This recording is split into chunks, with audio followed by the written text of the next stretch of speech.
नमस्कार मंडळी. आज आपण लखपती होता होता राहिलो. चला सांगतो पुढे. आपली शेळी झालती वेळेला. मग काय म्हणलं आज जरा डॉक्टर हो आपण. मग काय तिची थोडी बेजारी चालू होती, तिला केली थोडीशी मदत.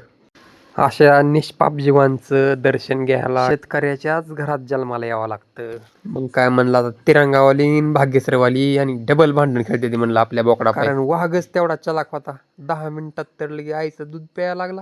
ही आपली दुसरी महिना म्हणला संध्याकाळपर्यंत ही पण येते. आज जरा दुपारी थोडं कडकच ऊन पडलं होतं. मग म्हणलं सोन्याला जरा धुवून काढावं. केलं गार त्याला मागवून. ही आपलं आप्पा शेट ह्यांना म्हणलं जरा बारीक कवळवर उचला, तर ही काय म्हणते ते बघा.